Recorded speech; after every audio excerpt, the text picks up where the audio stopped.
আমরা আলোচনা করছি ক্লাস 12 অর্থাৎ উচ্চ মাধ্যমিক শিক্ষা সংসদের প্রদত্ত নমুনা প্রশ্নপত্র প্রশ্নবিচিত্রা থেকে।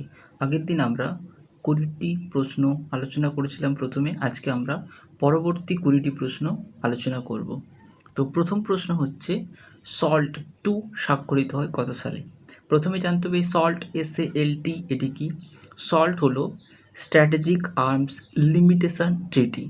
এই চুক্তি দুটো হয়েছিল, সল্ট 1 এবং সল্ট 2। এখানে প্রশ্নে উত্তর চাইছে সল্ট 2 কত খ্রিস্টাব্দে হয়েছিল। সল্ট 2 হয়েছিল 1979 খ্রিস্টাব্দে এবং সল্ট 1 হয়েছিল 1972 খ্রিস্টাব্দে। এই দুটোই সাল কিন্তু অত্যন্ত গুরুত্বপূর্ণ এবং এই সল্ট চুক্তিটি হয়েছিল 1 এবং 2 আমেরিকা অর্থাৎ মার্কিন যুক্তরাষ্ট্র ও রাশিয়ার মধ্যে। পরবর্তী প্রশ্ন, নিচের কোনটি প্রচলিত নিরাপত্তার উপাদান? এখানে প্রথমে আছে দেখো, প্রতিরোধ ও প্রতিরক্ষা, ক্ষমতার ভারসাম্য, জোটবদ্ধতা, সবকটি।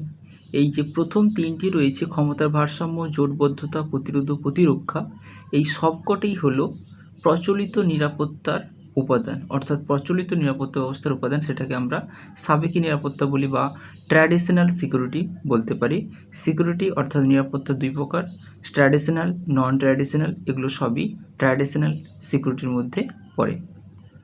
পরবর্তী প্রশ্ন, অস্ত্র নিয়ন্ত্রণ চুক্তি হলো ড্যাশ। অর্থাৎ অস্ত্র নিয়ন্ত্রণ চুক্তি বলতে কি বুঝি? অস্ত্র নিয়ন্ত্রণ চুক্তি বলতে আমরা অস্ত্র অর্জন নিয়ন্ত্রণ করা, অর্থাৎ বিভিন্ন দেশ যাতে অস্ত্র বেশি অর্জন করতে না পারে বা অর্জন না করে তার জন্য একটি চুক্তি, অর্জন নিয়ন্ত্রণ করা এর অর্থ। পরের প্রশ্ন, ভারতের লৌহ মানব নামে পরিচিত কে? ভারতের লৌহ মানব নামে পরিচিত সর্দার বল্লভভাই প্যাটেল। এবং সর্দার বল্লভভাই প্যাটেল হচ্ছে ভারতবর্ষের প্রথম উপপ্রধানমন্ত্রী এবং স্বরাষ্ট্রমন্ত্রী, যিনি ভারতকে গড়ে তোলার ক্ষেত্রে ভারতের সব দেশীয় রাজ্যগুলিকে ভারতের সঙ্গে একত্রীকরণ করার ক্ষেত্রে উল্লেখযোগ্য ভূমিকা পালন করেছিলেন।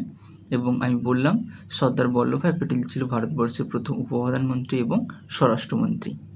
পরের প্রশ্ন, ড্যাশ হলেন দ্বিজাতি তত্ত্বের প্রবক্তা।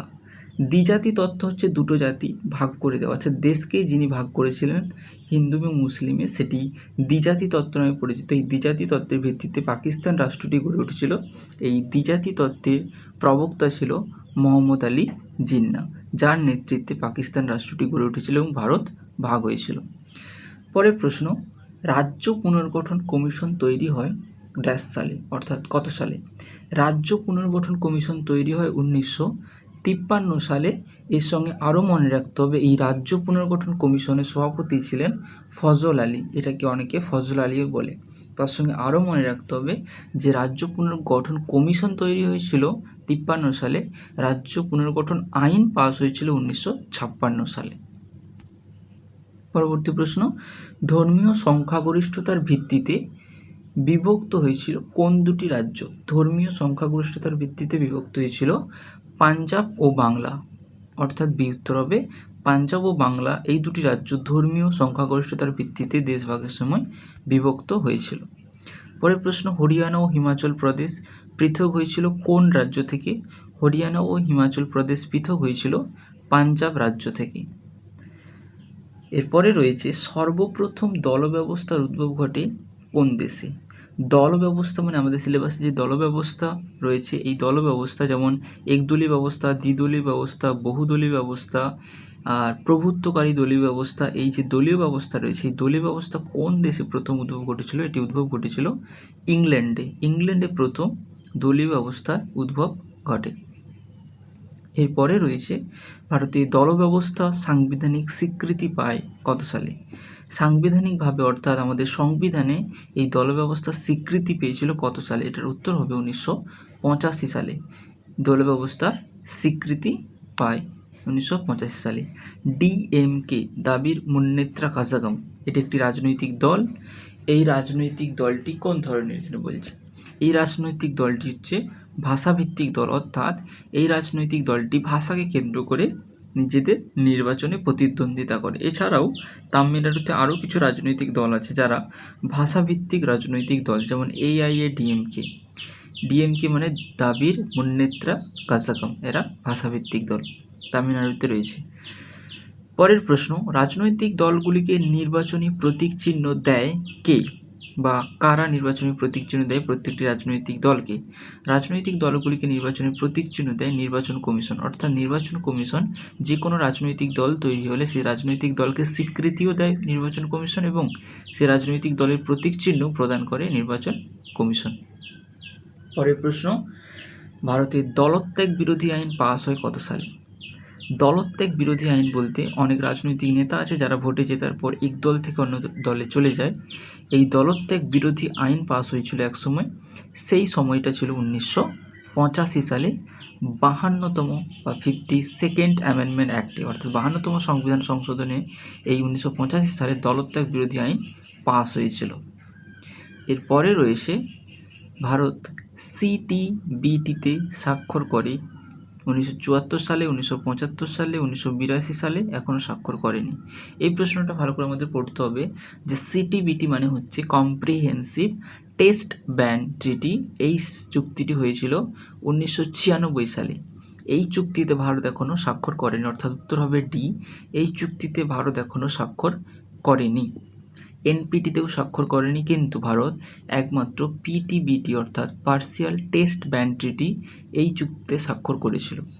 পরবর্তী প্রশ্ন, ভারত হলো মার্কিন কৌশলের লিনচপিন, এই কথাটি কে বলেছিলেন? এই কথাটি বলেছিলেন হচ্ছে বারাক ওবামা। তৎকালীন আমেরিকার রাষ্ট্রপতি বারাক ওবামা বলেছিলেন ভারত হলো মার্কিন কৌশলের লিনচপিন, অর্থাৎ অত্যন্ত গুরুত্বপূর্ণ সঙ্গী বা অংশ। পরবর্তী প্রশ্ন বলছে সিমলা চুক্তি সম্পাদিত হয়েছিল কোন দুটি দেশের মধ্যে? প্রথমে আমাদের জানতে হবে সিমলা চুক্তি কবে হয়েছিল। সিমলা চুক্তি হয়েছিল 1972 সালে। 1972 সালে সিমলা চুক্তি হয় ভারত এবং পাকিস্তানের মধ্যে। কেন হয়েছিল না, যখন বাংলাদেশ স্বাধীন হয় সেই সময় ভারত বাংলাদেশকে সাহায্য করেছিল। এই যুদ্ধের পরবর্তী সময়ে ভারত এবং পাকিস্তানের মধ্যে সিমলা চুক্তি স্বাক্ষর হয়েছিল।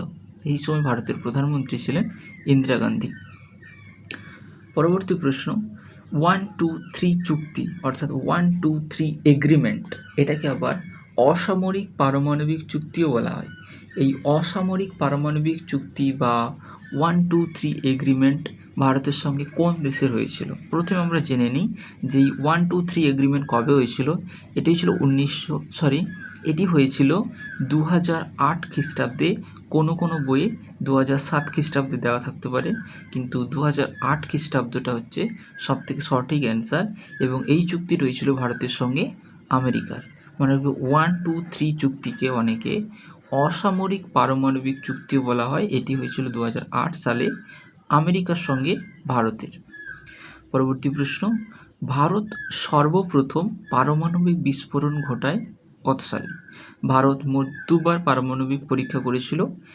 একটি ছিল 1974 সালে, অর্থাৎ প্রথম পারমাণবিক বিস্ফোরণ হয়েছিল 1974 সালে রাজস্থানের পোখরানে। এটা ছিল পোখরান 1। এই সময় প্রধানমন্ত্রী ছিলেন ইন্দিরা গান্ধী। এবং দ্বিতীয় পারমাণবিক পরীক্ষা হয়েছিল 1998 সালে। এই সময় প্রধানমন্ত্রী ছিলেন অটল বিহারী বাজপেয়ী। ছিল পোখরান 2।